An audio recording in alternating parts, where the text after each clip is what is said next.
So recently I've been using Keyboard Maestro quite a bit for various things associated with language learning. And I've been really liking it because one of the things I find is that with language learning you're using so many different tools and none of them are necessarily related to one another. And so Keyboard Maestro is kind of like the glue that's holding all these things together.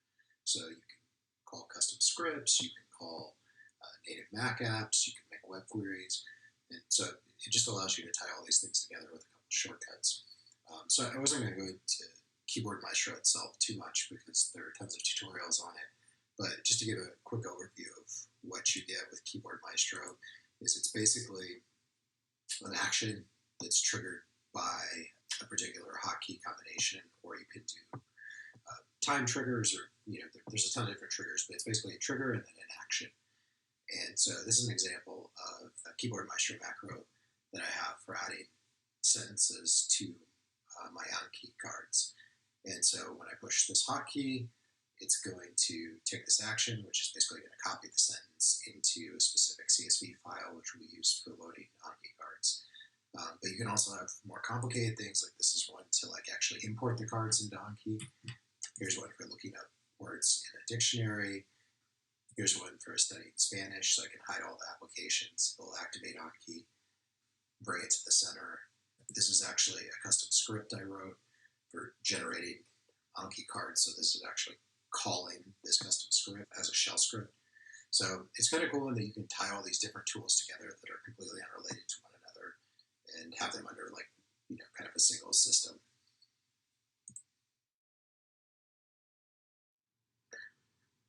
So just to give an example of some of the things that I'm using Keyboard Maestro for in my own language learning, one of the main ones was around creating Anki cards. And so when I was doing immersion, whenever I find a sentence, I can just highlight that sentence and press, in my case, it's caps lock key, and it will add that sentence to the CSV file on the left-hand side. And the CSV file is going to be ultimately uploaded. This is like keeping like a backlog of all the cards that I'm ultimately going to upload into Anki once I'm done doing immersion. And so another thing that would come up is sometimes I would find a word that I would not know, but the sentence that it was in maybe wasn't good for sentence finding. Maybe the sentence was too long, or there were too many other unfamiliar words in the sentence. So I wrote a small script that would query SpanishDict.com, and it would look up the word, get an example sentence, grab the JPEG if there was one, and then create an Anki card from it. So in my case, if I just hit caps lock C here, it asks me, do I want to create a single Anki card or multiple Anki cards? So you can have these branching points in your macros. In this case, let's say I just want to create a single one. So it will actually do the query now and give you some output up there, and then you can see that we now have an example sentence that uses that word. Also, in this case, I was able to find a JPEG, so there's going to be an image associated with this card, and then also the pronunciation along with the English definition of the card. And say instead, though, that you wanted to give multiple definitions. Say it's a word that you're seeing a lot. It feels like there's several definitions for that particular word. You can also do the same thing, and this time say multiple cards. And so here's another branching point where it's going to stop and ask you for parameters that are ultimately going to be fed to this script that I've written in this case. And so you can say I want to have at least or up to 3 definitions. So it looks like I found 2 there. And so there will be 2 additional cards added.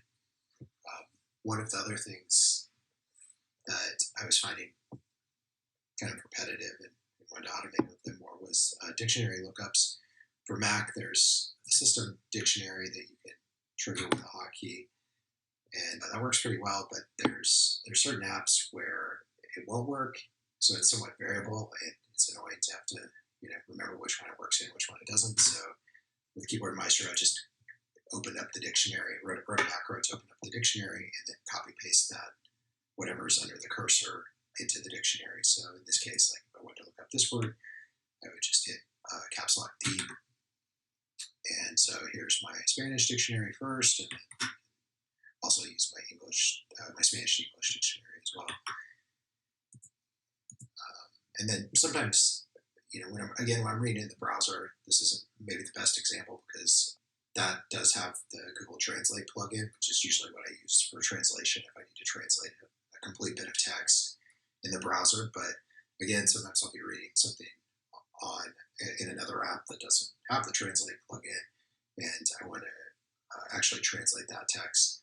So you can actually build up queries to like an API in the case of Keyboard Maestro. So in this case, if I hit caps lock T, it will actually submit this full bit of text under the cursor here to Google Translate. So caps lock T. So it runs it through Google Translate. And then finally, when I'm done doing like the actual immersion and I'm ready to actually make my Anki cards or Anki setting, I hit Control or Command Control S, and it will close all the apps that are close all apps and then open Anki essentially. And then if I hit caps lock I, this will actually do the import then for the cards that I just made. So it's going to step through all the menus in the import process and drop all the cards in this to add deck. And if we take a look here at these cards, you can see that the ones that were auto-generated from Spanish dictionary, like this card here, I believe is one of them. Look at that. There's the sentence, so the example sentence is on the front. Comprometer. Turn it over, here's the pronunciation, and we also have a picture showing associated with that particular word. And so I don't always use these auto-generated sentences, but it's a pretty good starting place, for these words that you find that you don't know the definition for, but then also the sentence you find them in is maybe the best to make a Anki card out of.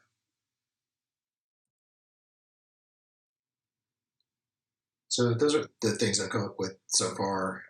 Like I said, I've only been using this for a couple of weeks now and already found it to be really useful for automating some of these repetitive tasks that come up again and again in the course of language learning and doing immersion. So I'll drop the links for the various tools that I was using, but the main ones are Keyboard Maestro, and then there's another pretty handy tool for Mac called Carabiner Elements, which allows you to do various keyboard mappings. So like in my case, I'm mapping Control, Command, Shift, all pressed at once to caps lock. And so you can make sure that you have hotkeys that are not having any collisions. And I can drop the script that I was using to generate the Anki cards as well, even though that's pretty brittle. It's just something I made for my own use. But you can kind of see how that's all working and so on. So hopefully other people find this helpful, and let me know if there's anything else that you found using Keyboard Maestro or similar for automating the various things that you're doing in the course of your own language learning.